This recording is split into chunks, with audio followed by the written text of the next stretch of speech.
Finland आएर के सिकेँ त भन्ने कुराहरू तपाईँहरूलाई देखाउन गइरहेको छु है त। हेलो साथीहरू, हजुरहरूलाई स्वागत छ मेरो डे 62 मिनी भिडियोमा साथीहरू। अनि म चाहिँ आज फिनल्यान्ड आएर के सिकेँ त भन्ने कुराहरू तपाईँहरूलाई देखाउन गइरहेको छु है त। सर्वप्रथम त मैले यो गिटार फिनल्यान्ड आएर लिएको, अनि मैले जस्ट फिनल्यान्डमा आएर यो गिटार चाहिँ कति सिकेँ भन्ने कुराहरू आज तपाईँहरूलाई सेयर गर्न गइरहेको छु, हेर्नु होला है त। यो कर्ड, यो कर्ड, अनि यो कर्ड, यो कर्ड, अनि यो कर्ड, अनि यो कर्ड कुन गीत बाज छ होला त थाहा छ भने भनिदिनु होला। अनि सो मसँग यो क्यापको पनि छ। अनि म चाहिँ अब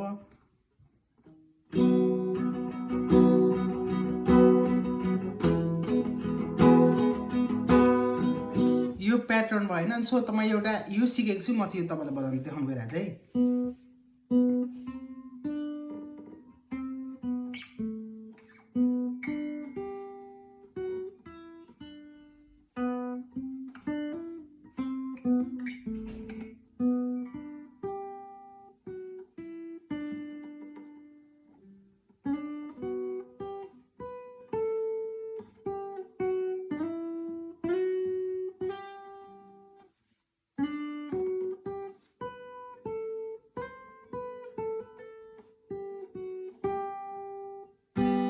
साथीहरू यो सिकेँ ल, मेरो कति प्रगति भएछ त यो आफैले सिकेको युट्युब हेर्दै भनिदिनु होला है त ल।